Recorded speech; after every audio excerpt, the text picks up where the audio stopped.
What's up, people? Here with the WRESTHINGS team, and Nafi, NK, got Chadira in the building as well. It's Wrestle Kingdom. Wrestle Kingdom is tomorrow. So if you don't know, set your alarms. We're just talking about what time the pre-show starts, what time the main show starts. What are we saying? Was it 7 a.m. start? Well, officially from the stream will start from like 6:20 a.m. GMT time. I'm saying probably from when the pre-show ends, probably you're looking at 7:30 to when the pre-show ends. On the pre-show, you've probably got the King of Pro Wrestling and Battle Royal, and then you've probably got the opening match between the two young lions. I can't remember what their names are. But yeah, I think those are the two matches that you get on like the pre-show portion of the show, and then that'll probably last an hour and a bit. So yeah, but the stream from New Japan World said the stream will start at like 6:20 a.m. GMT. So yeah, it's an early start. It's gonna be a long show. Yeah, it's gonna be a long show, but it's gonna be a good show. We got MAA. I think that's the emoji you've probably dropped there, but can't see it. But big up you. That's the salute. Big up. Okay, and big up Ben. He says 8 a.m. main show. Yeah, there you go. So yeah, I'll be on the school run, but I'll be watching. Just make sure I don't crash the whip. What are you lot saying? Obviously, before we get into we're going to look at some of the matches, some of the, obviously, the main talking points and stuff like that. Obviously, interactive show, so you guys let us know what you think and stuff in the comments, and we'll go through your comments as we do. But obviously, in the last 24 hours, we've seen the press conferences. So what do you guys think about some of these press conferences, some of these interactions that we've seen? There's one press conference that stood out in particular. You know what press conference I'm talking about. It stood out so much to the point that Sam Blacks himself has now said he's invested in this. Do you know how long it takes Sam to be invested in something? No, crazy. man. We just discussing Osprey versus Omega since last year. And now he's invested. Crazy. It just shows, isn't it? Do you get what I mean? It just shows if you open your eyes a bit, you might be able to see. You know what I mean? The man have been telling you, innit? So look, the like Jay White one, he's still my guy, though. He's still my guy. All right, before we get to the Jay White one quickly, NK, what's your thoughts on the Osprey Omega one? I watched the full, so I obviously saw the Osprey clip before I watched the full presser, and obviously the Osprey clip. Listen, promo of the lifetime, and wrestlers always say it, like the best promos are promos that come from the heart, and like he channeled upon that very real situations, just dealing with the pandemic, having to fly into Japan, wrestle in front of clap crowds. That's something he even said on the podcast when he came, like. It was super frustrating for him, and obviously, like dealing with the personal issues he alluded to, watching his friend's funeral from his iPad, and those are very real emotions that he brought forward, and that added that level of intensity. Because I think we spoke about when we recorded a piece of content coming out soon. When we after the shoot, we spoke about this feud needed a bit more intensity, because from the Twitter stuff, it was like it was red hot. But then because they've been away from each other due to obviously Kenny being in America wrestling for AEW, Osprey being in Japan or England, they haven't had that face-to-face confrontation, and the heat wasn't there. But then obviously when they saw each other at the press conference was excellent. Even before Osprey spoke, Kenny was being super disrespectful. There was a point in the press conference where Kenny was basically cutting promos in Japanese, and then he got a Japanese translator to translate to Will what he was saying in Japanese, because basically he was like, bro, like, I'm here, like, I'm the face of this. Like, I'm a star who can actually speak to the people. So what I'm going to do, I'm going to speak to my fans, the Japanese audience, and then this translator is going to fill you in. And then Don Callis as well. Don Callis was excellent. I think he had a line where he's like, when Kenny left New Japan, it was raining. That was God crying.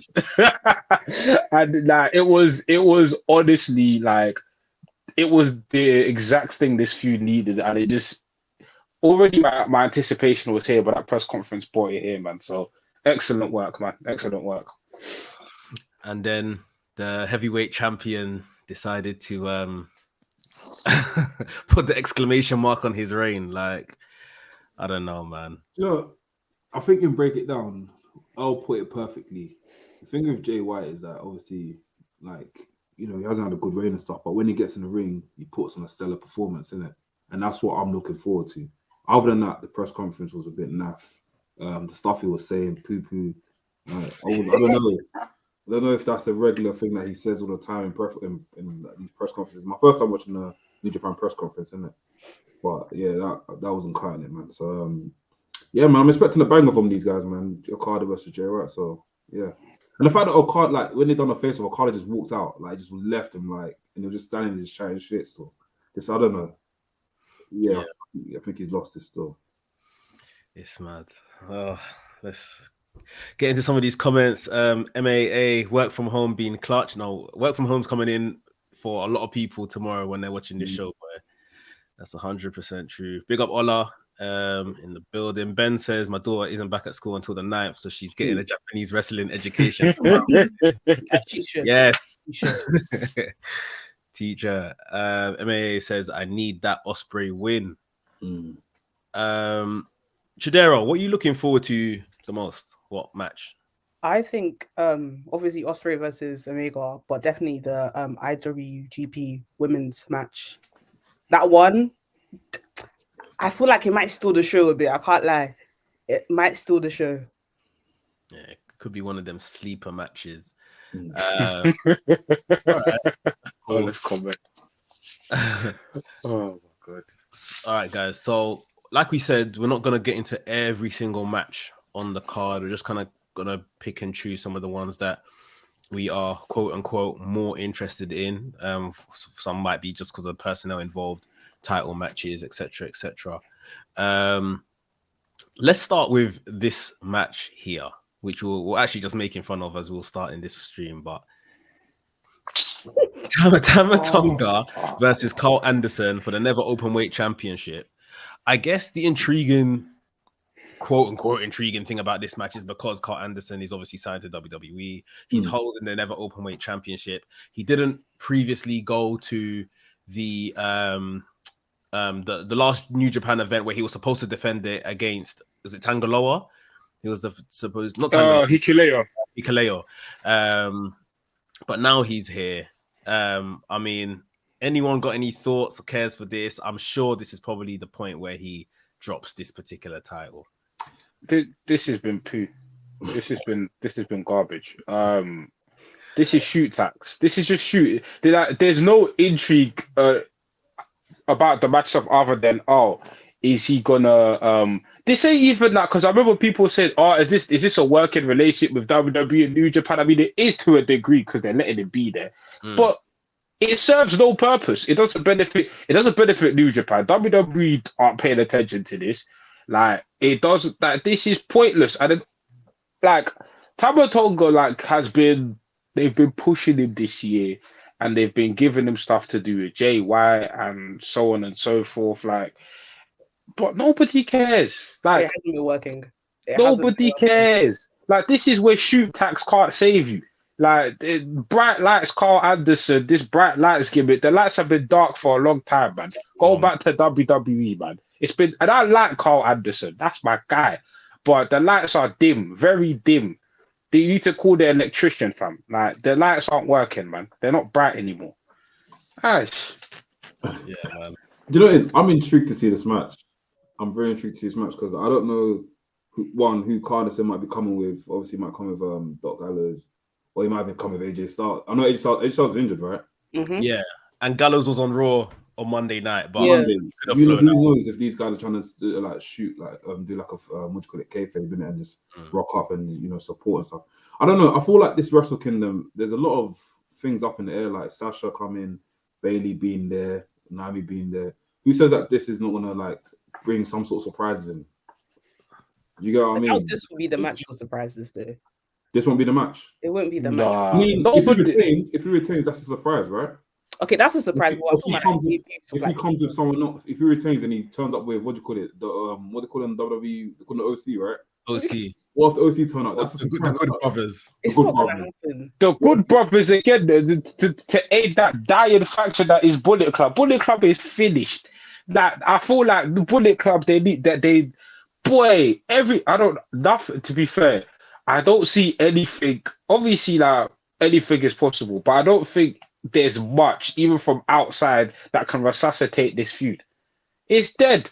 Like even if Carl Anderson retains, dead what? You're just gonna hold the belt hostage, not defend it.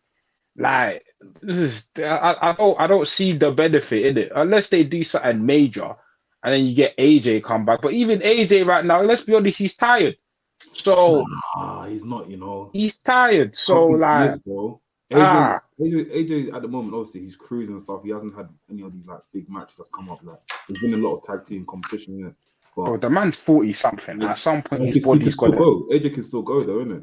Yeah, but it's not AJ. Like he can still, he's he's good, but it's not like I don't expect AJ to be like yeah, like I don't expect that, and I don't want. And he don't need that. Let him enjoy being in Georgia, wrestle these WWE shows, and make his money. You know, yeah, I don't know, but we'll see. Like, who knows? We'll see.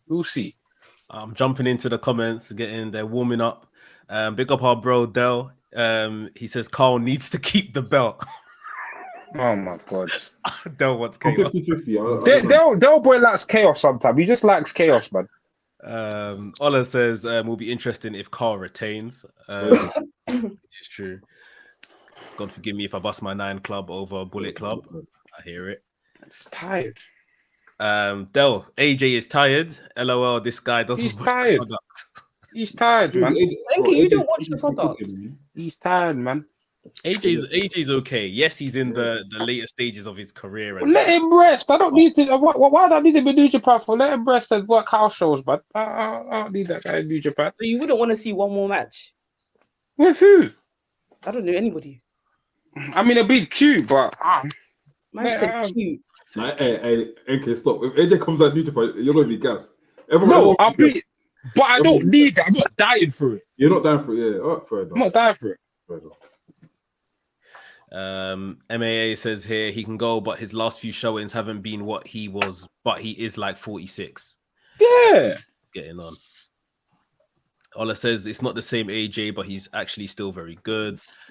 And Dell says past few months AJ cooked with Bobby, Seth, and Austin Theory. Yeah, really some good matches. I mean, we can all acknowledge, of course, that he's not who he was, but he's not, completely, done out here yet.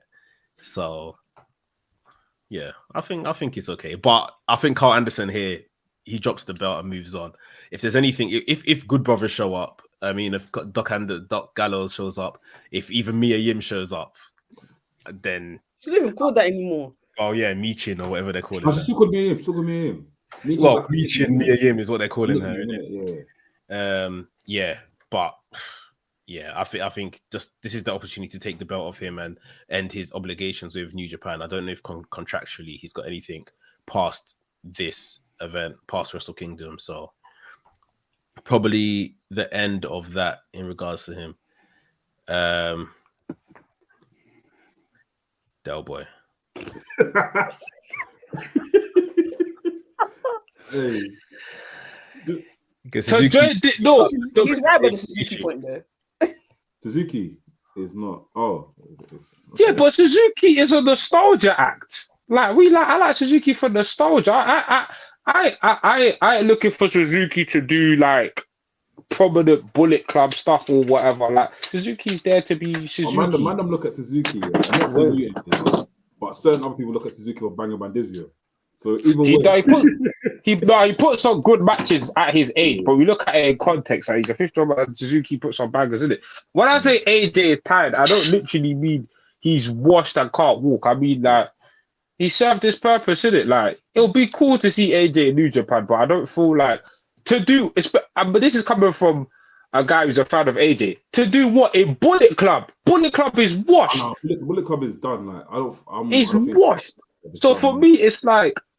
If you're bringing back AJ with Carl Anderson to be in Bullet Club, that don't interest me. Now, if you're bringing back AJ to do something else, I don't know. But Bullet Club specifically, tired faction. Fair enough. Let's move on.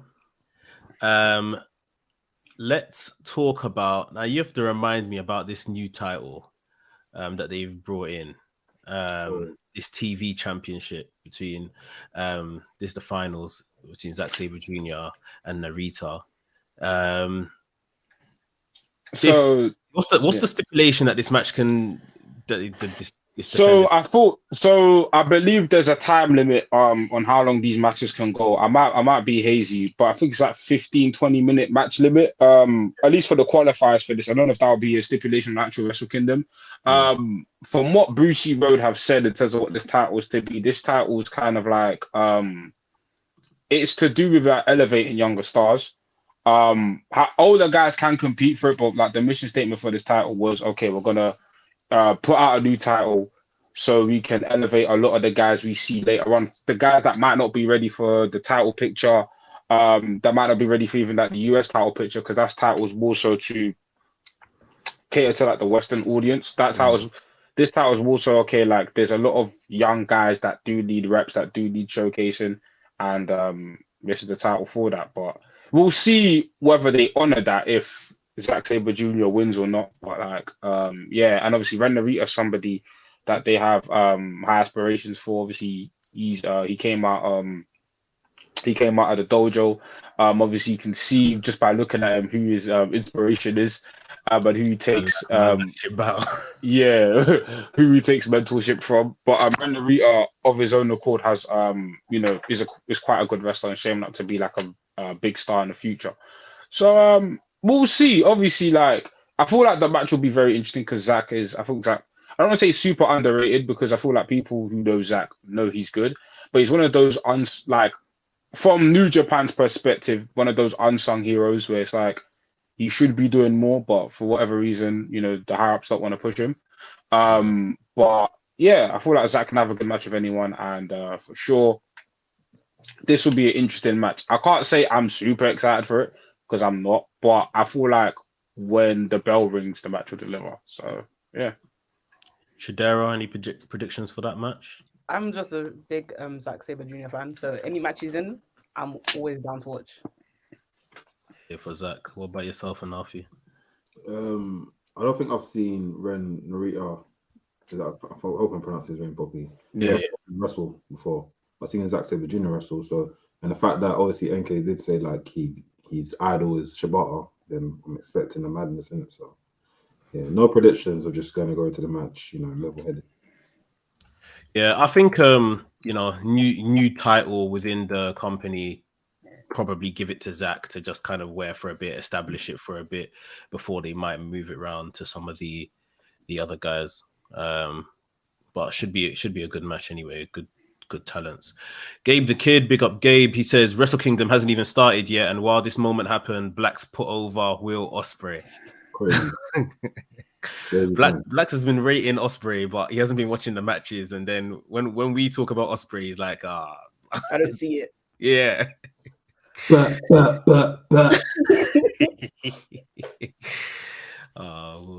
He'll be converted if he watches tomorrow. Right. Let's get into this one, and this is pretty much a new thing or an anomaly in terms of Wrestle Kingdom. Getting a women's match.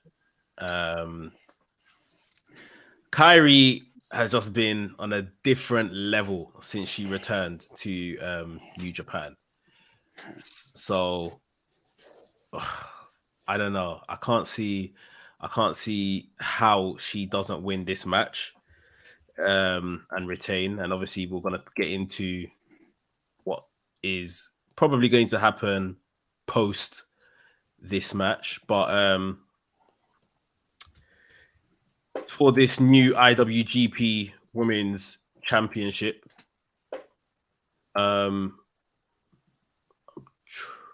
get this off the screen.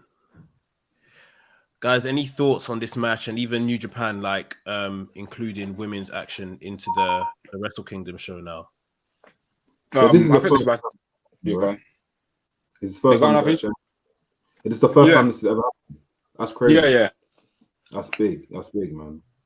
Proper big. Yeah. I remember the first you told me. I think when I first started watching Japan, I did ask, is there women on their shows? Women. there was no. So the fact that they did not put on the main event, the WrestleMania equivalent to like New Japan, then yeah, that's big, man. Put big. Yeah, Nakano's very good. I think she's you mentioned her excellent. in one of your the video you put out the other day. Yeah, so I mentioned Tam Nakano in the latest TikTok video we did. Like we'll discuss that video when I mention someone else later. But yeah, Tam Nakano, I got into like I've been getting into stardom over like the past year and a half. And then my first match I watched with Tam was like her versus Julia for like one of the white belt in Stardom. I can't remember what it's called, but it's not the World of Stardom. I think it was the Wonder of Stardom belt. And Tam Nakano's like, if I could describe her, like she's kind of crazy. She's kind of tapped, like like she obviously she can give off like this cutesy idol persona, which is intentional. But like when she gets into the match, like she'll be screaming in people's faces. Like and she's quite strong. Like she's very short. She's probably no taller than like 5'4", but like she's quite strong for someone of her size. But yeah, I think Kyrie's been killing it, man. Kyrie, ever since she's gone back to Japan, she's been having bangers with people like Utami. She just had a match with her recently, obviously Starlight Kid. But I think Kyrie, being the women's champion, makes sense. Obviously, because she's been in WWE and before even going to WWE, she was like one of like the three most popular people in Stardom. It was like her, Io Shirai, and Mayu Iwatani, who she beat to win the title. So like Kyrie already had a massive following in Japan and internationally as well because of her run in WWE. It just made perfect sense for her to be like the inaugural champion. But I feel like this is a massive platform for these women. Like I said, there's never been like a women's division in New Japan. And New Japan are specifically doing this division. When they put out a statement about this, they were like, we want to bring like high quality Joshi wrestling across the world, and especially in the West, which leads me to talk about Mercedes and why they brought her in. They've brought her in because their mission was to bring like Joshi wrestling global.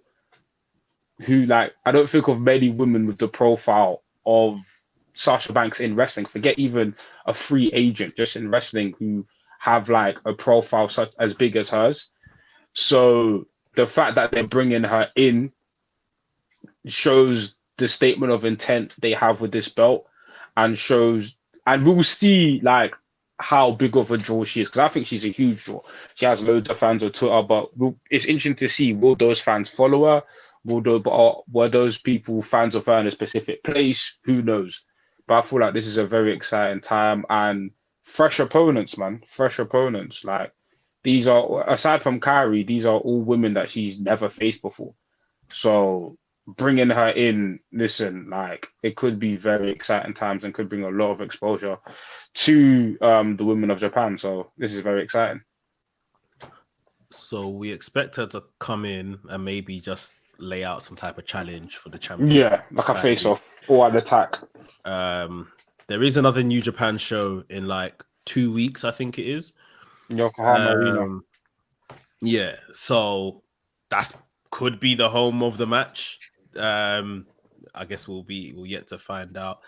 But Anafi Chidero, thoughts on Sasha Banks or Mercedes Moné or Mercedes Venado or Mercedes Banks or whatever she's calling herself, turning up?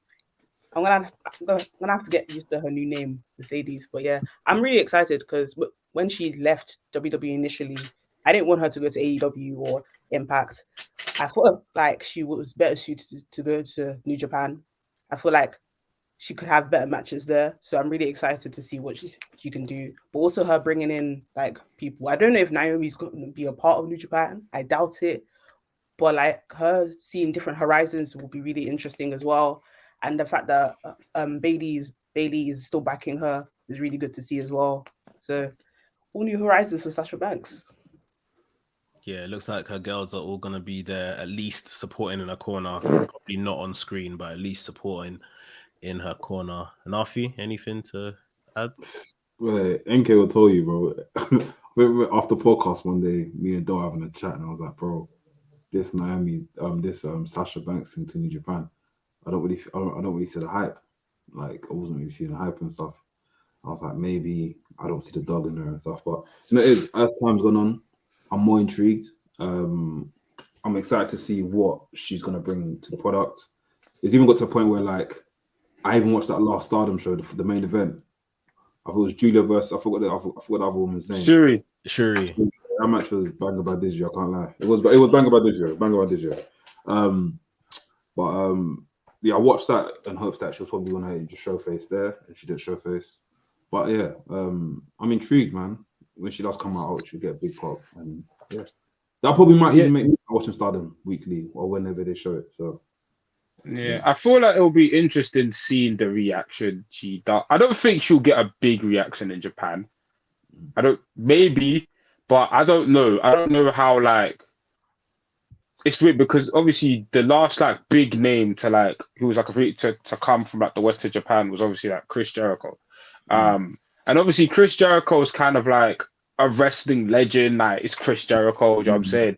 So it'll be very interesting to see like because we know in the West, like if this was anywhere else in the West or even anywhere else in the world, Sasha Banks, Mercedes Renee, whatever comes out, huge reaction. But we'll see what reaction she gets in Japan. We'll see, and it'll be very interesting. I think she's getting a big reaction, bro. Yeah, I think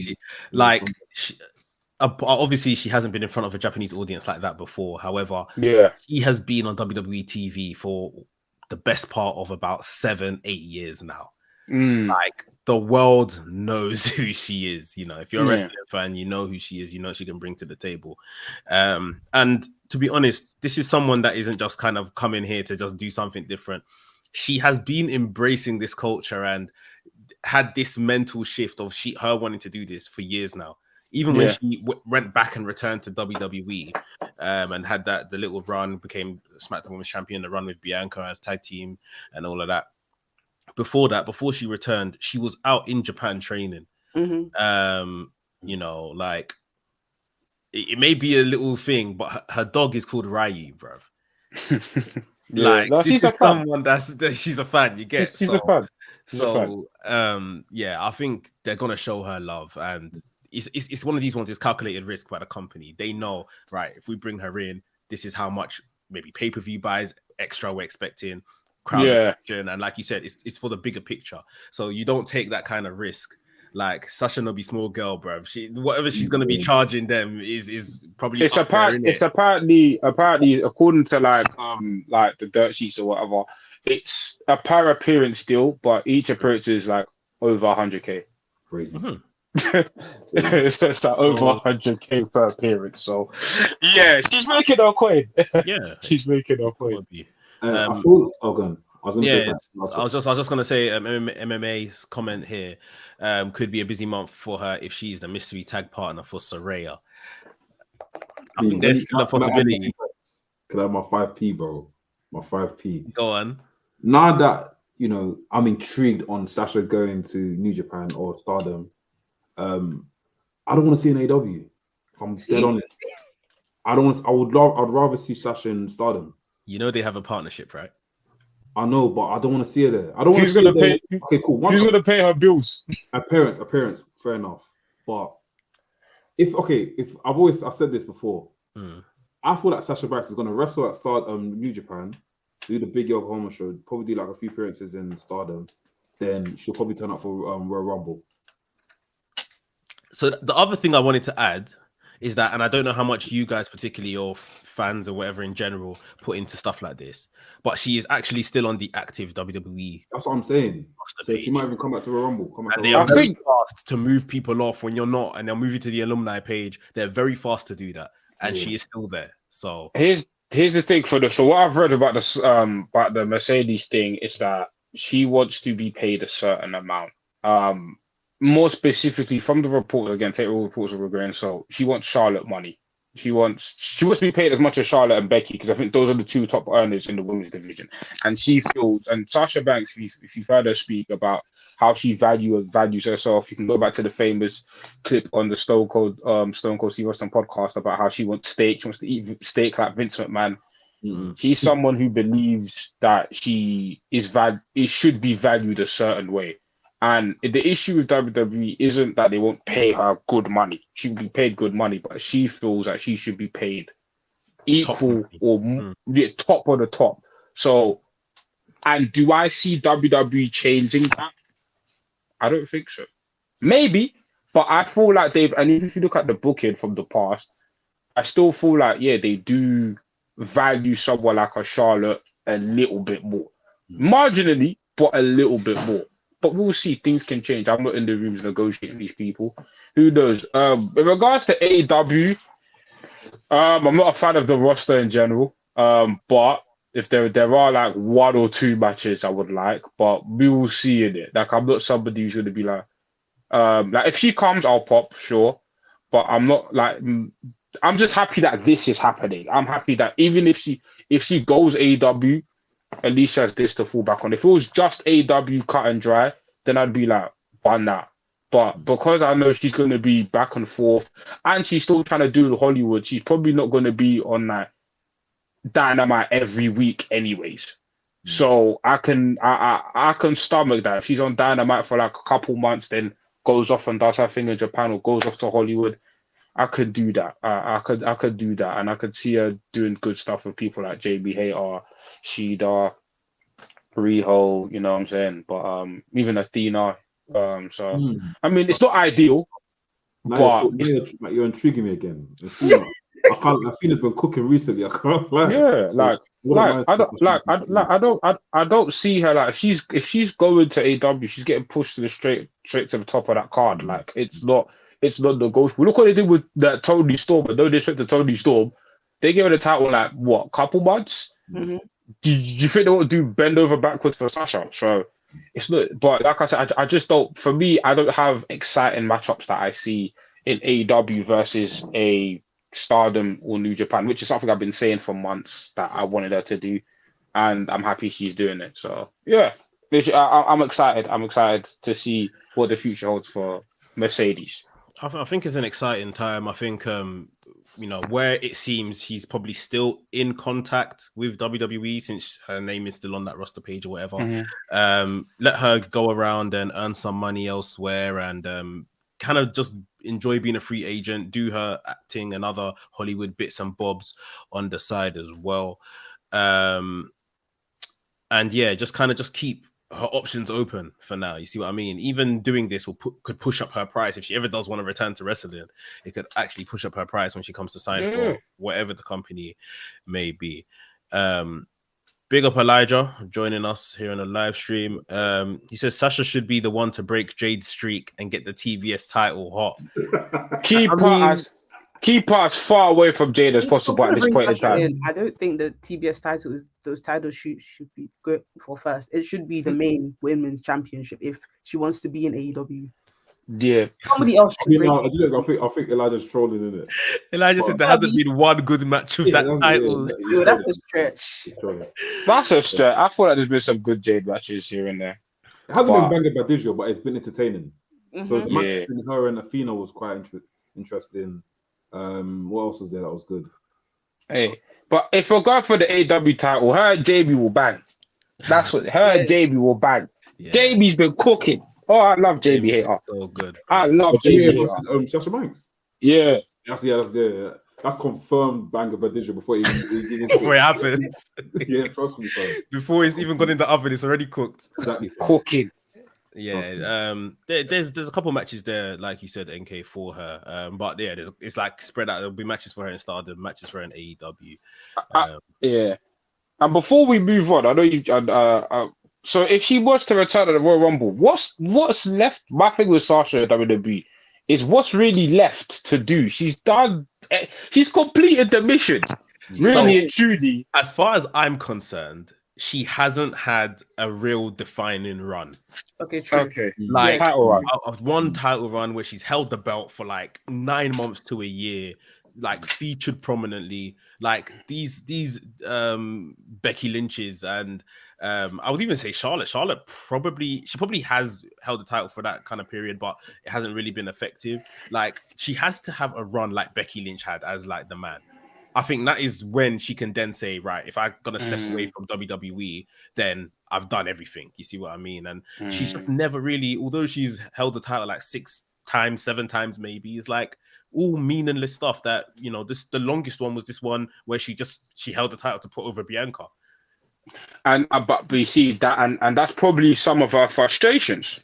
100%. With the booking, that's probably like a lot of fueling a lot of our frustrations. Yeah, 100%. So but under Triple H now, it's a different story. You see what I mean? Like Triple H will probably take her in and just, you know, put her in the direction that he thought works well. It's the same Triple H that's saying that Sasha's past her sell-by date, though. That she's what's the term he used? He said someone in WWE, they said that she's peaked. She's already peaked. Peaked in terms of likability, stardom, quality of matches. What is the that's well, you know, Triple H is just, I don't know, man. He's very cocky in press conferences and all this sort of stuff. He'll be Sasha Banks is one of his people, though. He's one of his original girls that, you know, he helped kind of push through at NXT. So, yeah. MAA says, yeah, I've always said she needs a define and run. Oriodan Sarpong, he says, Will Ospreay was cooking in that press conference. We're getting there. We're getting there. For everyone that's joining, thank you. Make sure you hit the like button. If you're new to WRESTHINGS channel, make sure you subscribe as well. I think we've talked thoroughly about Sasha Banks and her arriving in New Japan. Let's move over to this match. Something like these guys don't have much to do, so let's just bang them into this kind of match. 6-man tag. It's gonna actually be Keiji Muto's last match in New Japan. Shota Umino, Hiroshi Tanahashi teaming up with Muto, going up against Naito, Sanada, Bushi. I would love to see these guys doing a bit more, you know, particularly Naito, particularly Sanada, have something else to do. It's been a very quiet last year, or I guess Naito's been injured. He's, recovering. Shota, who I think some of us have probably seen in his exploits over in the UK, turning heads, said to be the new Tanahashi. And obviously these men are all on the same team. Any predictions for this particular match, guys? Yeah, sorry. No, I mean, do you know, I feel this is like a crowning moment for, obviously, like, if you look at Shota's side, you've got Keiji Muto, who's obviously like the mentor inspiration to like Tanahashi, and then it's like, so it's a generational thing. It's going from generation to generation, and hopefully it's like a crowning moment for Shota and he gets the pin. So that's good. But in terms of LIJ, so that's obviously Naito, Bushi, and Sanada. They should be doing more. And where is Shingo? Where is Shingo Takagi? Like, bro, they've had this guy main event in last year's Wrestle Kingdom, who like was a very good IWGP World Champion, held the company down when a lot of their top stars were injured, and he's just nowhere to be seen. He's going to be stuck on a pre-show doing King of Pro Wrestling with no disrespect, with man like Yano and them, man. Like, come on, man. Like, have some respect for LIJ in general. But this match is more so about the implications it has in the future. Obviously, Keiji Muto's last match in New Japan. But the thing about Keiji Muto, like, he's a legend.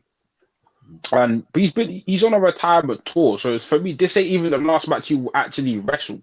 His last match he will wrestle with New Japan, but like I know he's got them. I don't know if the Noah show's happened yet with when he's had Sting and Darby as his tag team partners. I don't think it's happened yet. So Keiji Muto's on a retirement tour. So this feels like, okay, the next stop on Muto's retirement tour. But obviously, he's a New Japan legend. Can't take that away from him. Obviously, Tanahashi's, a legend as well. But I don't know. This match, the main selling point is to put over Shota Umino, which I think is a good thing. I'm sure Umino's got a lot of promise, got a lot of talent.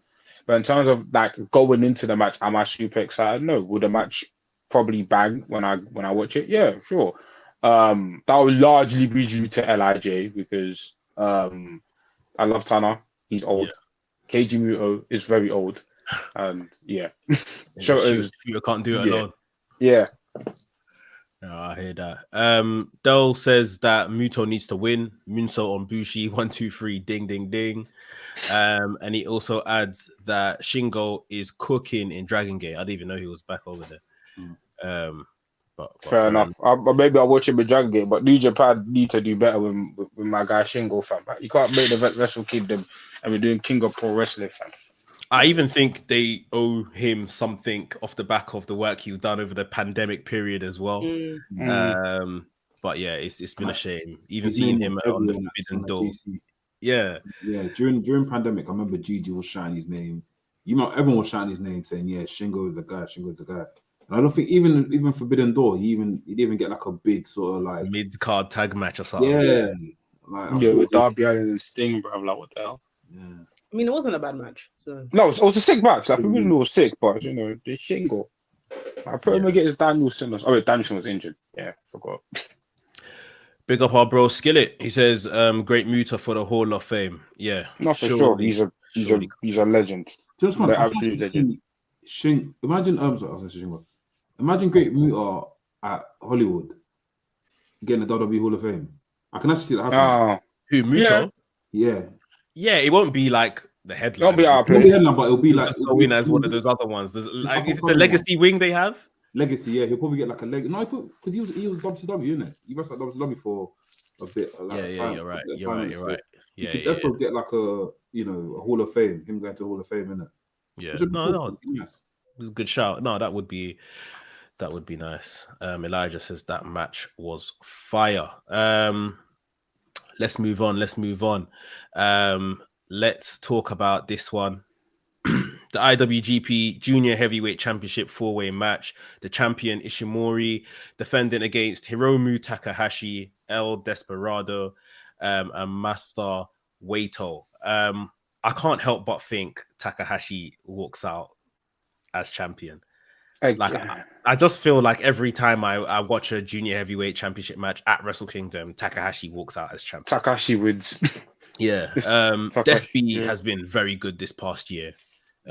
Wouldn't mind Despy walking out as champion. I really just don't think Ishimori is walking out as retaining. What's you guys' thoughts? Yeah, I think Despy. My pick is Despy, man. I've really liked Despy's work this year. Yeah, obviously, if they want to throw a curveball, they could do Master Wato. Obviously, that he's somebody that if they want to do a curveball, since it's a 4-way, but I feel like that match will be a very good match, though. Like, I feel like at least Master Wato is the person I'm like the least a bit wary on, but like Master Wato is like from what I've seen, he's pretty decent. But obviously Ishimori, Desperado, and Takahashi are all like veterans when it comes to this junior division. I feel like especially somebody like Takahashi needs to move on from the division. I feel like it's been time. Like he's been in G1s, he's been in New Japan Cups, like fully transition out of that division and like do something at heavyweight. Don't know what, but do something there. But my pick would be Despy. If Ishimori retains, sure, I guess it's okay. But yeah, I'd love Desperado to come out of the championship, especially now that obviously Suzuki-gun are done as well. It'd be a chance for him to he's been champion before, but yeah, branch out and do his own thing and see what he's like as like Desperado, not Suzuki-gun Desperado, but just Desperado in general. So yeah. Chidera and Nafi, any thoughts on the IWGP Junior Heavyweight match? I agree with NK. I kind of want Desperado to win. I just feel like it's his moment to shine now, so he needs to do. It's this moment. He should take it. Yeah, I hear that. I'm not fully versed in this in that division, but I have seen Despy's name being thrown around a lot. I remember he had a mad match with Jun Kasai. Yeah, death match, crazy match, and obviously I saw him at Royal Quest as well. So if you man are saying Despy, then let's go with Despy, innit? Despy. That's what you're calling him, innit? I heard Despy. Yeah, it's definitely his year. Like I said, I think I've just seen Takahashi walk out of the Wrestle Kingdom with this belt too many times, which Wrestle Kingdom 12, Wrestle Kingdom 15. I've seen Takahashi win so many times, bro. This guy gets injured during the year, makes it back for Wrestle Kingdom, and wins the belt at Wrestle Kingdom. So He's brilliant, but yeah, we No, need he's to amazing, but switch it up. Yeah. I think some of these comments are from the Muto talk we were just having before. Johnny Too Hotty, thanks for joining, bro. He says it's definitely feasible. I think that's for him to go into the Hall of Fame. Elijah says he would be a good Rumble entry. That's a Yeah, shout. I wouldn't mind that. That'd be cool. That could be fun. Skillet says he will get the same treatment as Liger. Yeah, they Yeah. done Liger last year, wasn't it? They done it during the pandemic. Was it during the pandemic? Was it during the pandemic? I thought it was last year they put him in. It was last year. It was last year. Yeah. That was nice. Johnny Too Hotty says, I'm not hip to New Japan, but Desperado looks cold. It's the mask, man. It's the Just mask. the mask. He's very... And even the face paint under the mask is cold as well. Ola says, probably Takahashi. Del Boy says, I pray Takahashi doesn't win. And he says, Ishimori has had a good reign. New Japan just need to inject new blood into all their divisions, which is true. Nabil, big up Nabil for joining. He says, yes, Mandem, I'm actually so gassed for tomorrow morning. I don't ever remember having this feeling before a match or show. Yeah, it should be a good one, bro. And Elijah said, didn't Liger do one NXT match? Yeah, Tyler Breeze. Tyler Breeze. Yeah. So, yeah. Cool, guys. It is time. Let's get into these double main events. Should we start with the main event or should we start with the one that is pretending to be main event? But yeah, no, start with the fraudulent main event, man. Start with the fraudulent main event. All right, the fraudulent main event. Go. The IWGP Heavyweight Championship. Our champion Jay White. He ended up in tier D for the year he's had. If you haven't seen the tier ranking video ranking, best wrestlers. I messed up. He was an E. I take responsibility for that. It's fine. Yeah, if you ain't seen that video, you guys can check that out after the live stream, ranking the best wrestlers. Jay White, he finished with a D against Okada, the G1 Climax winner. No, Okada's Starboy in it here. So, we're expecting big things. I'm expecting a title switch. I'm not really sure where that leaves Jay White, but at the same time, I'm not really sure it deserves, he deserves to be kind of treated predominantly well. He will obviously still be looked after post whatever happens here, but it hasn't been a very good show in the past year for the championship. I would argue that obviously now, like, Japan are kind of fully out of the pandemic as well, so maybe that had a weight on his reign, but I don't want to give him any excuses. It hasn't really been good enough. I'm expecting an Okada win. What about you guys? I feel like Jay White is really talented. Like, sometimes I like his promos, sometimes I don't, but I like his in-ring style. I feel like he might take the win. I don't know why. I feel like I wouldn't be surprised if he retained, to be fair. I think that's a surprise for me, because whenever I watch Okada main events, he always wins. So I'm not saying that I want him to win. I feel like he might take it. Yeah? Say that again? He might take it, Yeah, I wouldn't mind that. I'm trying to think of like other things that they might have coming on the horizon, particularly if they do Forbidden Door again with AEW, and Okada going in as champion would be a lot more intriguing than Jay White. And obviously last year they were kind of restricted to doing a 4-way at a particular event, but I don't particularly mind just giving it back to Okada, hit the reset. Now we know New Japan is basically back in full effect, and then we just go from there. I mean, I think Delboy said it earlier in the chat. Regardless, they need to rebuild these divisions and put some new guys in all together. Yeah. But So NK Stirring, what are you thinking, bro? On the No Keys 50th anniversary, on a No Keys anniversary, I find it highly unlikely that a foreigner is coming out of Tokyo Dome with that heavyweight championship. The ending graphic is Okada doing this, the Inoki pose with the title. That's the ending graphic. If I'm wrong, I'm wrong. But aside from that, this run has been poor. Been poor. So my thing is, what? So you have Jay White win and feud with who and do what?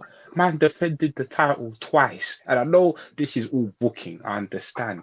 But the booking, they haven't, for example, with Okada, right? Obviously, you still got the Will Ospreay thread hanging. Will Ospreay has even said multiple times, even during this Kenny feud, that he wants to be Okada. He wants to finally overcome that mountain. And obviously, for a lot of these men on the New Japan roster, Okada is the final boss for them. Like Okada, once you beat Okada, it elevates you. I feel like Jay White's biggest rival, one of his biggest rivals other than Okada was Ibushi, but Ibushi is no longer in the company anymore. And yeah, you can heat new rivalries, but it doesn't seem like they've with Jay White, it's not like they've positioned stuff for the future for him to do. So it's like coming out of Wrestle Kingdom, I'm gonna be thinking, well, what do we do next? Like, because the title reign's been pants. There's no future matchups I could see. Obviously, they're gonna make matchups, but there's nothing like long term that they set up. And New Japan are the king of like long term storytelling. So it's like, I don't know. I just don't see the point in what Jay White winning other than shock factor in it. And I like Jay White. I think he's supremely talented. As much as I dog on this title reign because it is trash and it does deserve the criticism it gets, he is supremely talented. In ring and on the mic. But yeah, I feel like this main event, even the build to this has been poor, man. Like, bruv, the build is a FIFA score sheet, fam. 4-1, I beat you 4-1. That I beat you 4 times, you beat me 1. That's it. That's the all the build this has had. Like, where's the surprise attacks? Where's Bullet Club beating up Okada? Where's all of that? Jay White's been doing nothing. And then I won't even get on that poo press conference too much because, well, you're better than that. But yeah, I just think the ball has been dropped. Even Okada don't even look interested. I saw his face in the press conference. He said that it is what it is. He don't look interested.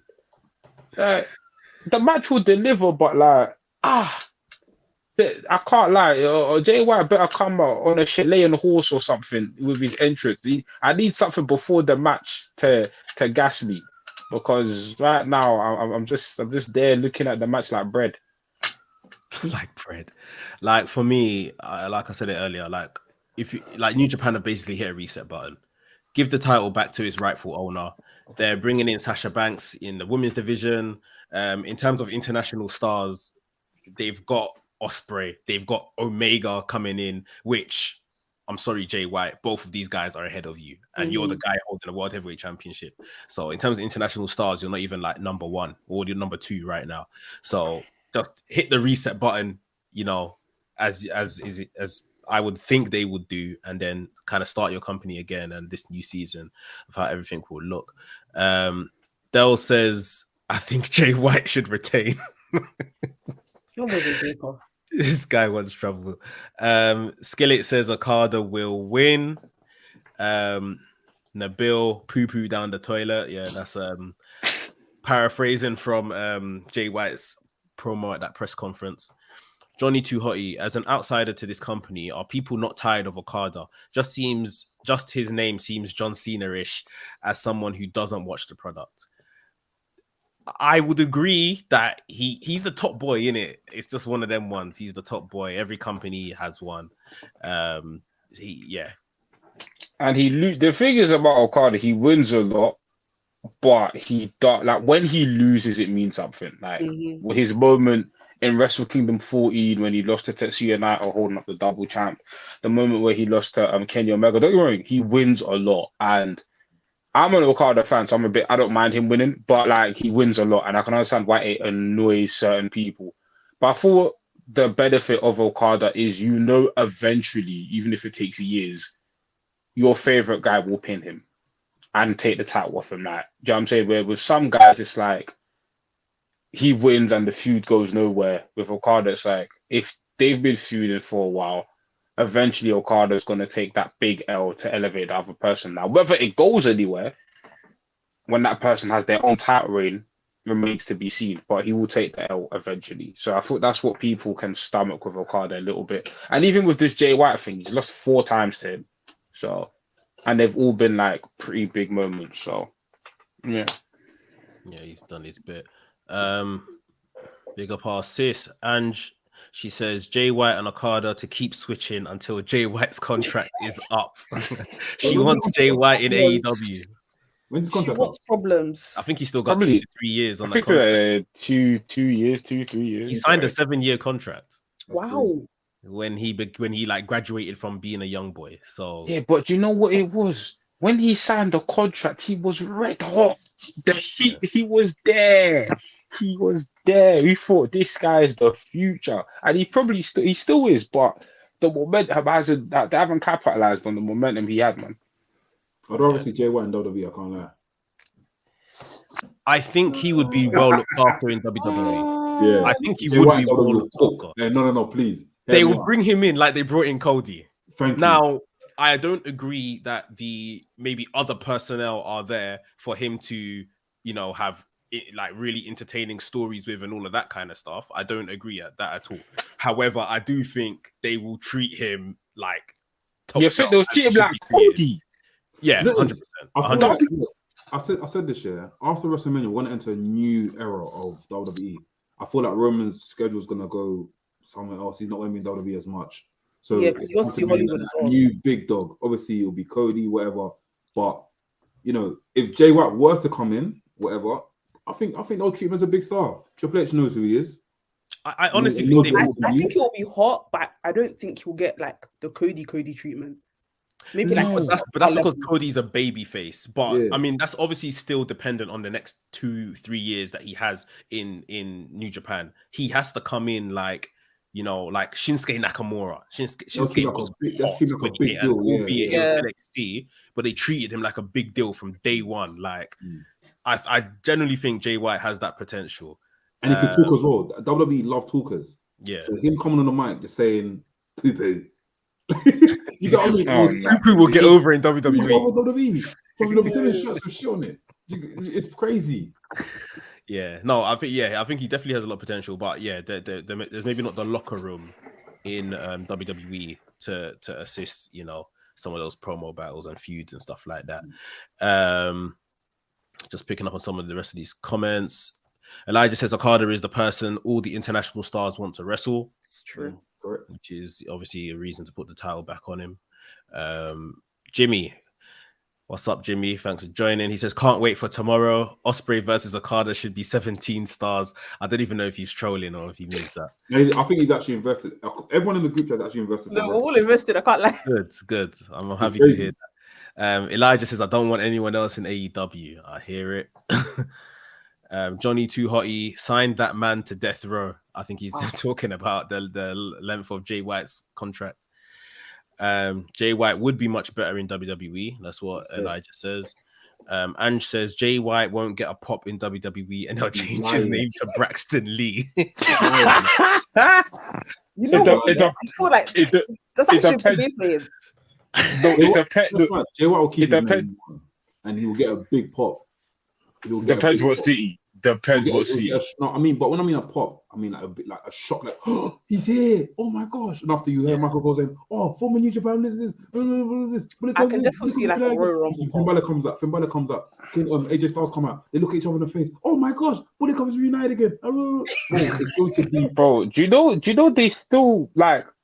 Wait, no, they did. To be fair, they did AJ and Finn recently with Triple H. I'll allow Triple H because they had AJ, Finn, Adam Cole in their primes and Bullet Club was at his hot and they didn't do it. That was under V fam. VM, bro. VM. Yeah, but yeah. Triple H. I don't know, man. We'll see in it. We'll see. No, but to be fair, though, I do agree. Jay White, I don't want Jay White in AW. I don't. But I'm just skeptical at like how many WWE hardcore fans like know who Jay White is. And that's not me disrespecting Jay White because I love Jay White. I'm just skeptical. It's a good question. It is a good question. How many Mandem who like only like not Mandem who watch like different stuff here and there, like Mandem who only watch WWE, do they really know who Jay White is? I don't know. It's a good question. That's a good question. Unless they do, it seems as if they're trying to reform NXT in the light of what it used to be. And then if they put him on NXT as like the top guy, it's a backwards move for sure. But like I said, they are. It looks like they are moving away from making NXT completely developmental, and it looks like they're making like an 80-20 split. Sure. Yeah. Like, have they got Dragon Lee over there? They said they want to sign some more top independent guys, whoever those are. Like, so listen, we're talking about something that isn't going to happen at least for another 2 or 3 years. A lot of things could have changed by then. So Elijah says they will treat Jay White how they would have treated Kenny. Yeah. Yeah. They're not the same. It's not the same. It's not They're the same. not the same, but it's the treatment. It's the treatment, yeah. Of how they're coming, where they're coming from, should I say? MAA says the best anyone can hope for is AJ Styles treatment. Yeah, I don't think AJ Styles treatment was even that like grand. AJ Styles it's because AJ Styles is AJ Styles. Everyone knows who AJ Styles is. So and the thing is, AJ, remember, he got put into feuds with Roman very early on. Bro, he won the title in his first year. WWE though, especially from somebody WWE like back then as well, they weren't fond of people from the outside. So for me, when it came to AJ, yeah, if you compare him to like a Roman or Seth, who are like people WWE have homegrown, yeah, it might not be that deep. But if you compare them to other like outsiders, bro, AJ got incredible treatment compared to where they treat people who come else from outside, innit? So yeah. I mean, let's hope in it. Let us see. We'll revisit this in 3 years. Jump back into these comments, guys. I'm doing a service for you, like reading all your comments. I hope you guys have hit the like button for us. Yeah, please get through these. Jimmy says we have to stop pretending WWE will wallow any export that comes into the company. Those days are over. Jay White will cook. And he says, nah, I mean it in regards to does he really care about Ospreay, Jay White? Ola says, I don't know about him in WWE. Oroden Sarpong, Jay White reminds me of Randy Orton in a way. That's a very good comparison. I see what you're. Yeah, that's a very good comparison. Elijah says Bullet Club needs to right now. The faction needs to die. It needs to die. It needs to burn. In 2023. I hear it, bro. Johnny Too Hotty, I think if he came out at a Big 4 pay-per-view in a wrestling city, New York or Chicago, would get a pop. Yeah, for sure. Yeah, Chicago for sure. I can see coming out SummerSlam. All possible. Yeah. MAA says it needs a typically notorious crowd. I agree. Gabe says Jay White would have cooked in Black and Gold NXT. Definitely as a character, I think. As a character more so than his ability, but in the ring. But Ola, they definitely don't. I'm not sure what's that's in reference to. I think you no. Dell says Jay White gonna get that Tegan Knox pop. Man, don't let this run blind you. Don't let this run that's having blind you. You know what? Because when we think about let's be like quite frank. Tegan Knox, let's deep it. Tegan Knox is a stretch, but let's deep like Jay White, is a star for yes. But when I think of like people who moved the needle for New Japan, first Jay White doesn't come to mind. It's not Jay White. That Jay White is always, and Jay White even to this day it's more a conversation of potential rather than what he's done. Yeah, do you know what I'm saying? It's a lot of potential. And though he's done good things, and he's right. Like when people talk about him, they're right to talk about when they talk about him. But it's not AJ, it's not Kenny, and it might not be Ospreay. It's true. It might not be Ospreay. I feel like maybe I might be jumping in, but man, don't rush me in the comments. If Kenny came out in WWE, do you reckon he'll get a mad pop though? Kenny's clear. Kenny's clear. Okay.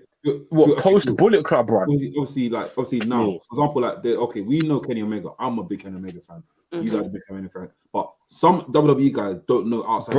Bro. Do you know Seth? Do you remember Seth Rollins? WWE were doing whole dream matches, and they asked Seth Rollins. What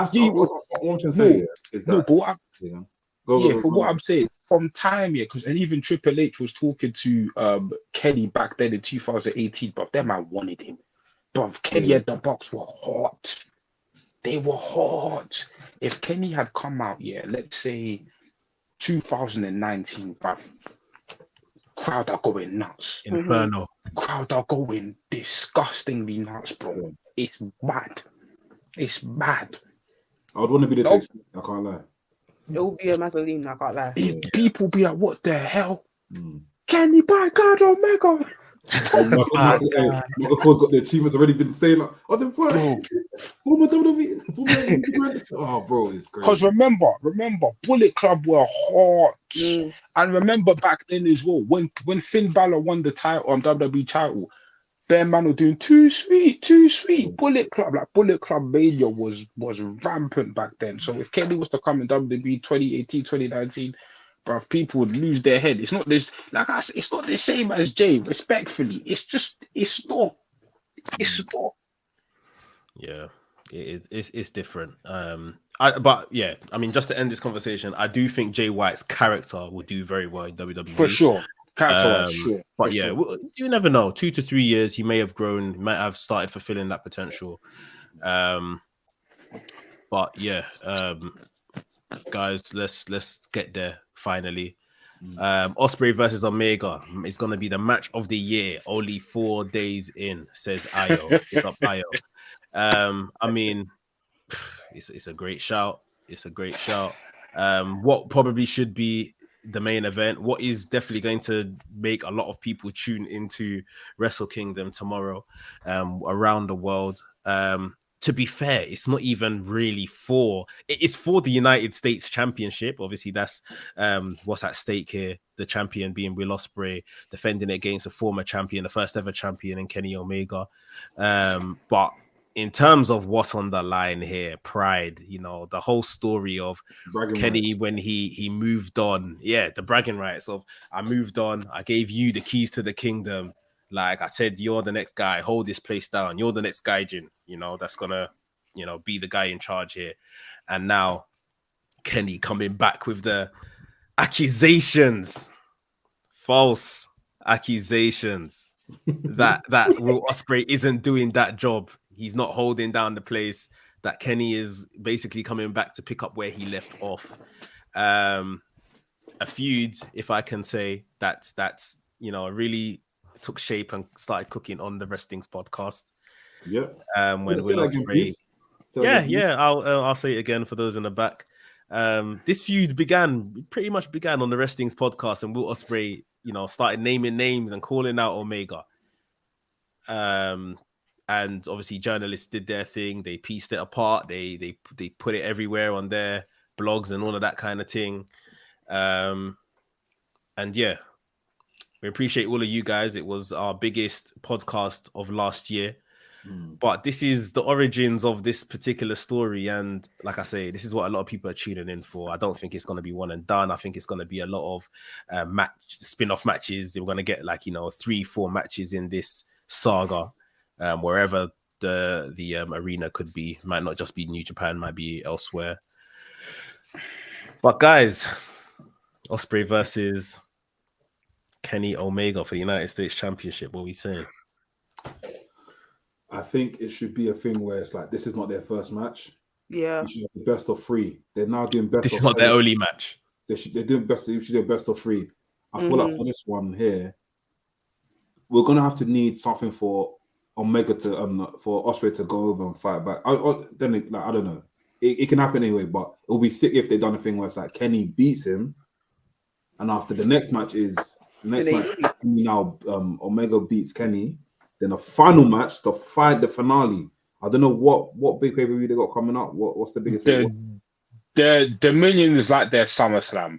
Dominion is like a big show for them. Yeah. And at Dominion they have the final battle, which is Kenny versus Omega for the USA. And after Omega, Kenny, did I say Kenny versus Omega? Yeah. Ospreay. So Ospreay wins that final match, and after that's when Omega looks and goes, "Bro, we've got this thing on lock."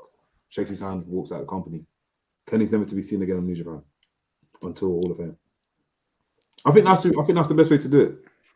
I wouldn't want Kenny to be not seen again. Yeah, you're not seen again. I like your story. Yeah. The visual. Yeah. You're walking over.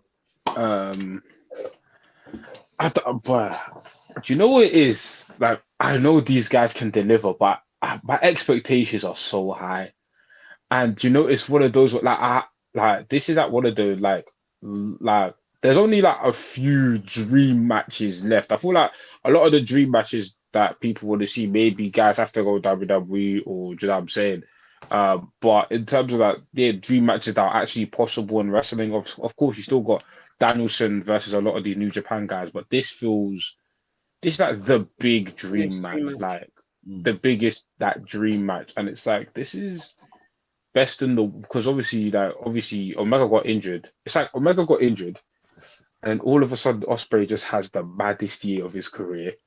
And now the best of the world conversation is changing because for a long period of time it was like Kenny's the best of it, and now that he was injured, it's like now Omega's had the year he's had, and he's really evolved his style. And I feel like silenced a lot of the people who said he's just on flips. Like he showed a diverse catalog of wrestling. But I just feel like this match is huge, man. This match, like wrestling, even whether you're just an AEW fan, WWE fan, like New Japan, like the wrestling world is paying attention to this. Like this will be like 2023 just started. This will be one of the biggest matches in wrestling this year. And I don't even I know these men will kill it, but I have no idea what these men are gonna do in the ring. These guys are some of the most creative, innovative people, just like athletically, both of them are gifted. Kenny's back. If you've been deep in these trios matches, he's doing moves I haven't seen him do in time. Just the speed is back, and obviously Ospreay just, is an athletic freak, but also like storytelling wise, Omega's a very good in-ring storyteller, and Ospreay's added that to his game as well with matches like Oku. So, bro, like, I'm not ready, bro. I'm not ready. Like, I'm even nervous for the match to start. Because I don't know what these men are gonna do in it. But boy, I feel like they're definitely gonna give us something to talk about for sure. I feel like I've purposely put this match like to the back of my head. Like I'm looking forward to it, obviously the most on the card, but like, and I know it'll be good, but I'm not expecting anything. I'm literally just gonna watch this match just for what it is. You see what I mean? Like, yeah. I'm not trying to see anything, whatever happens in it. I expect Will to retain, but I do like the idea of Kenny possibly winning that title, and then Will comes over to AEW to chase it to get the second match. But I think there's probably and of course behind the scenes, I'm sure things are very pleasant between these two. It will probably mean a lot for Will as well, getting that crowning moment in front of the entire world that you are the guy. Like everything you're saying and the emotion you've conveyed in these press conferences and all of that.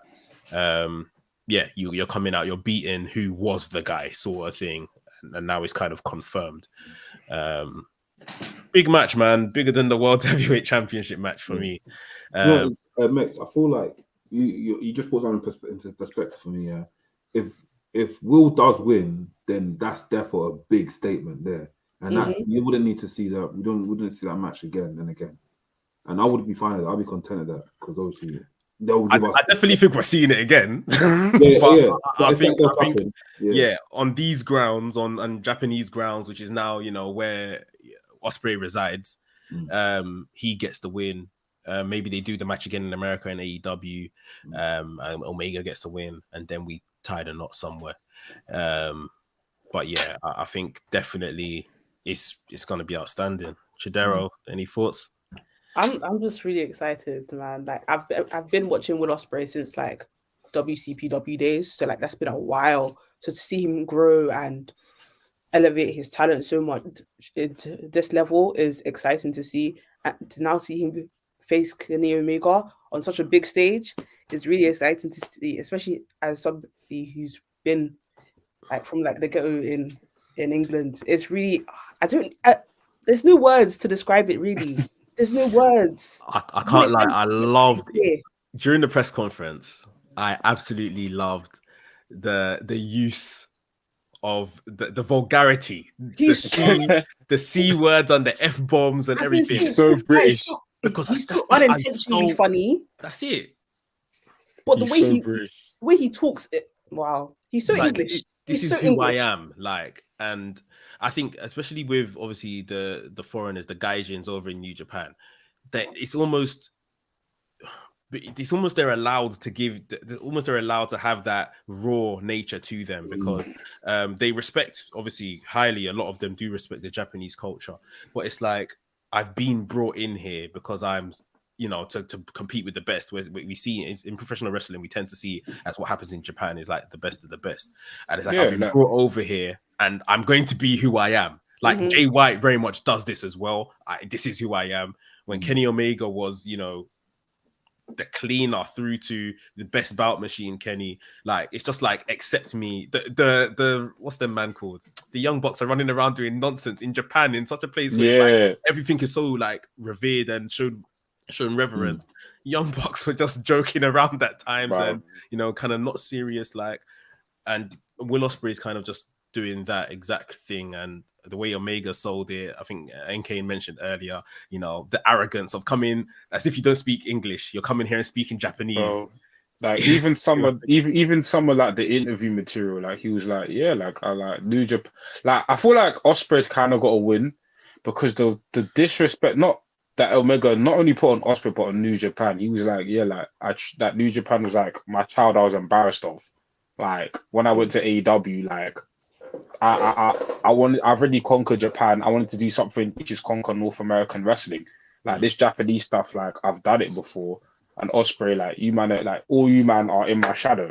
So it's kind of like, obviously for the feud to continue, listen, either way, I don't care about the result, bro. Like I thought the result either way will lead to the feud going on, because this is money on the table. Like you can't one and done this. So I just feel like, boy, let's see how the match goes. And yeah, man, I'm just I don't even know what to say at this point. I'm ready for it. It's gonna be good. AJ says, as soon as the classic New Japan camera zoom happens, Ospreay and Omega is a 7-star extravaganza. I hear it the minute the bell rings. Johnny Too Hotty. Nah, when Ospreay ran up on Kenny in that press conference, that's when I needed to tune in. Yeah, bro, I had to hold my chest. I was like, this was gonna be his ass. It's gonna be his ass right now. The way he even pushed the official in the middle out the way, like accusations, laps. I hear it. Bill says Kenny will win. Okay. Elijah is Japan needed to license the footage from you, man. No, 100%. They need to include that. No, for sure. The vignette. Jimmy says the same thing. We need WrestHINGS in the vignette. I'm so sorry. Gabe the Kid, we can thank WrestHINGS for giving us match of the year. You guys. Lincoln says thoughts about Kenny wins and then Ospreay chases him until Forbidden Door 2 or something. So yeah. Hey man, run it. That's generally what the thought is. Gabe the Kid, Forbidden Door would be a nice final meeting point for them. Elijah says Kenny uses the hammer. On be a bit, but I don't know if he'll bring that to Japan. It's hard, man, because it's effectively heel versus heel for this. It's hard to pass the torch to a fellow foreign heel. I feel like with Kenny, though, even though it's heel, like even though he is playing the heel in this feud, because of how beloved Kenny is in Japan, I feel like in this match, like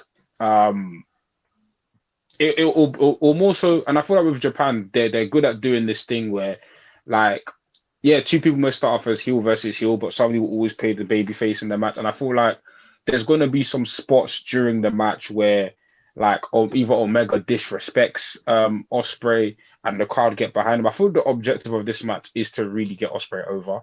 So I feel like Omega will play the heel in this match. So I don't think the heel versus heel dynamic will bother people too much.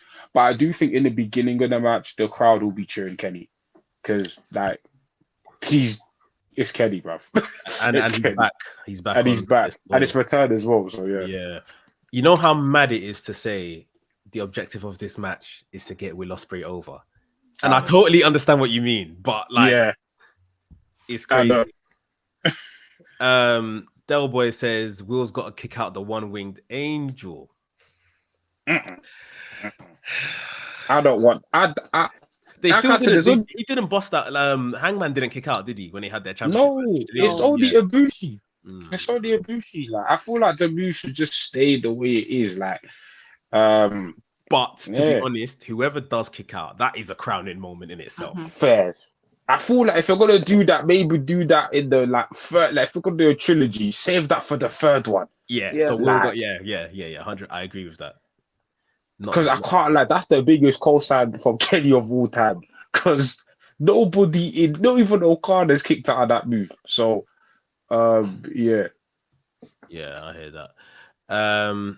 Elijah disagrees. He said, "Nah, no kicking out of the one wing. That's for Ibushi when it happens." Yeah, they run that. That's back. for Ibushi. Psycho Walker, thanks for joining us. He says their press conference was straight barbecue, and their match will hopefully go anime mode. Ospreay and Omega, I'm ready. We all are, bro. We're all waiting for that tomorrow morning. Lincoln, oh my god, if Ospreay kicks out the one wing angel, that would make Kenny switch. I mean, it's a debate whether he should or not. Elijah, also maybe the second match will be in the UK. That's a good shout. I mean, it'll be depending what grounds, because like we were saying, that AEW UK show is going to be a Dynamite, isn't it? It's not going to be like a pay-per-view or anything. Yeah. Which will probably be a very stacked Dynamite, like one of their TV specials. But no comment. I mean, to be fair, we'll be in the arena, so commercial breaks don't affect us. But for the audience that had no commercial breaks, you need to see that match clear. Yeah. So imagine see Will Ospreay and then Kenny Omega in picture. Rubbish. I said rubbish. Cycle Walker, Kenny Omega about to remind people why he's called the best bout machine. For sure. Jimmy says, considering that it probably won't main event, it won't be a shock. I won't be shocked if it's some sort of Buki finish. I see Omega cheating, or at least a spot where Ospreay has him beat. So cheating. I feel like they want a clean match. Yeah, they rarely do stuff like that. And obviously it is like Kenny is like Bullet Club. Well, we used to be Bullet Club, so he does have that in. He does have that in them. But I don't know. I feel like the match will end like clean-ish, like. Because I feel like with New Japan are very like traditional, in it. Like they do. It's not out of the possibility that Mandem have cheated before, but like they very much keep their matches clean, even when it's heels. Like heels win clean a lot of the time as well. So we'll see. And honestly, I don't want a Buki finish to this match. So this match is better than that. Yeah, it's better than that. I don't think they would run that. Gabe the Kid, apart from Dark, I believe this is Kenny's first singles match back as well. So it also makes the stakes feel quite high for Kenny, which is true. Big Bro Earl, big up knowledge. He says, happy Wrestle Kingdom Eve, people. We're nearly there, bro. I was away. Jimmy says, I think the final match between Ospreay and Omega will end up being for the heavyweight title. And when that happens, Ospreay will finally defeat Omega. So that would mean Omega's got to beat Okada. Yeah. I don't want to see that match ever again. Yeah, it's too good to try and do it. Bruv, I never want to see Omega Okada again. Like, and that's just to preserve the greatness of what their matches were before. Yeah. So what do you say, Chidera? No, I'm just reiterating what NK said. Yeah. Nabil says, would a kick out of the One Wing Angel get a bigger reaction in Japan or the US? It should happen wherever the bigger reaction would be. I mean both. But I guess like if like just in terms of like crowds, US like are louder, but the Japanese people they'll be like and I feel like that move means it means the same because we've seen them both in Japan and the US, but like the Japanese people will be greatly affected by that because like they've seen their goats. Yeah. Tanahashi, Okada, like Chris Jericho, people who are like legends in the business, not kick out that move in it. So either or in it, but I can't lie, no.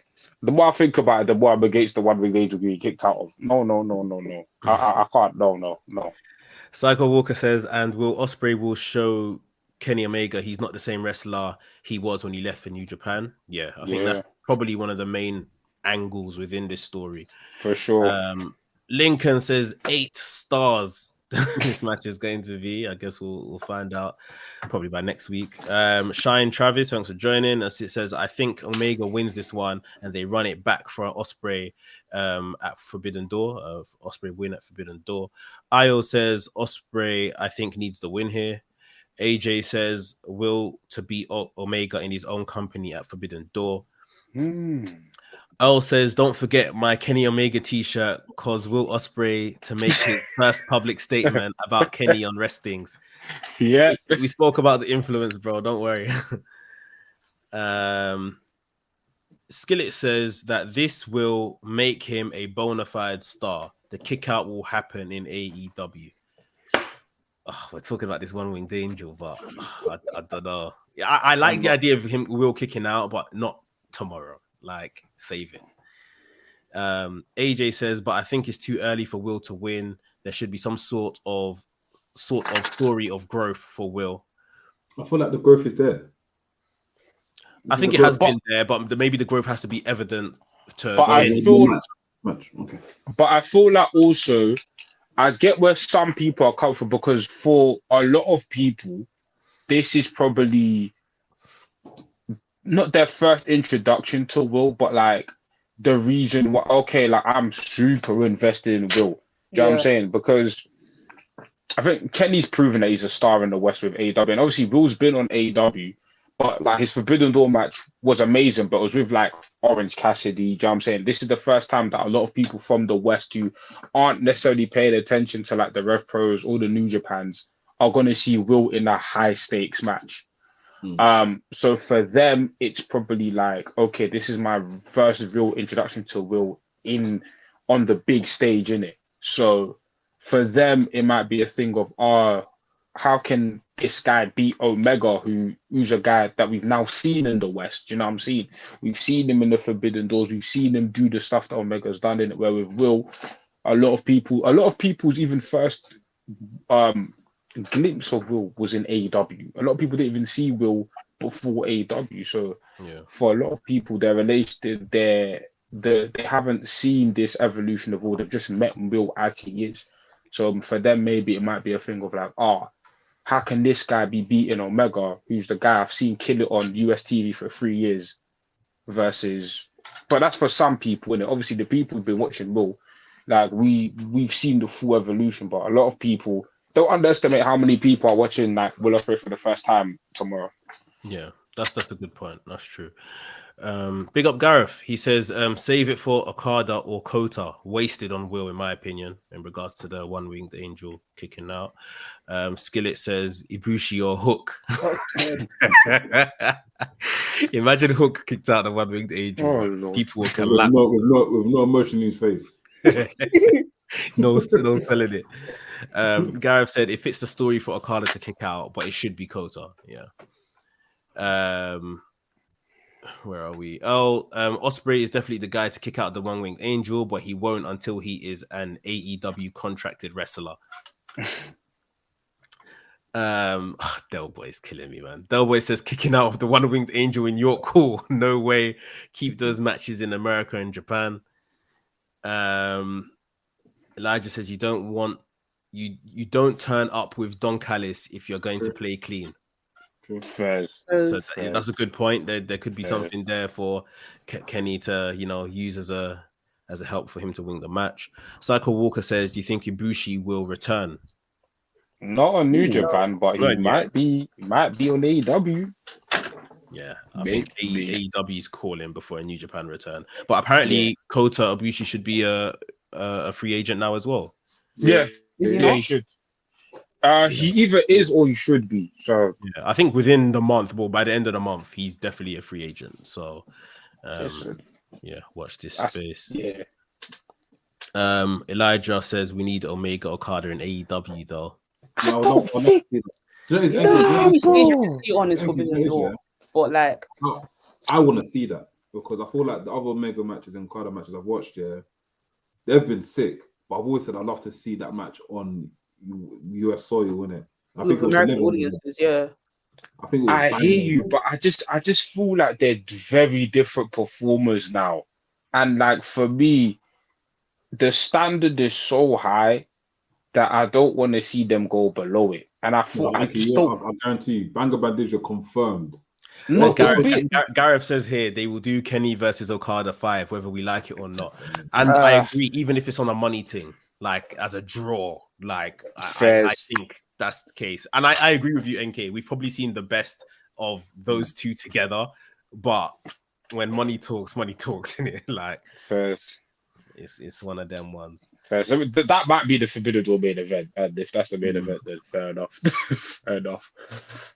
I'm not gonna complain about it, but I'd rather like if my perfect world, I'd rather they just keep that there, and then because you know Okada's gonna win.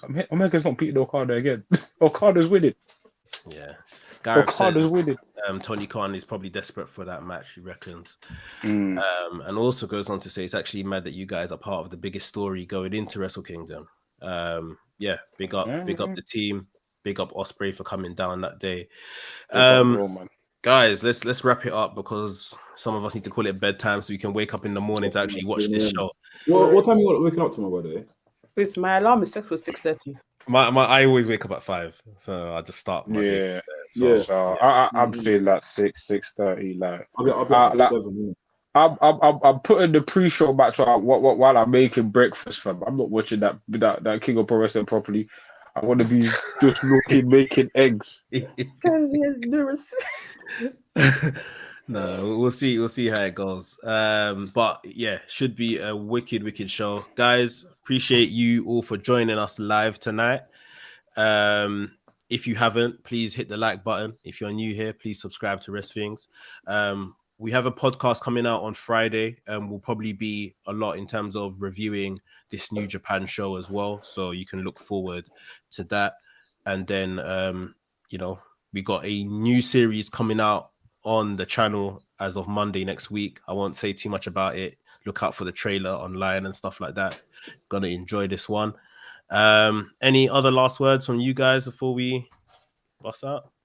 Listen, this is TDM, Tokyo Dome Merchants, literally, fam. So this is this is heritage. You know what I'm saying? So yeah, man, I've been excited.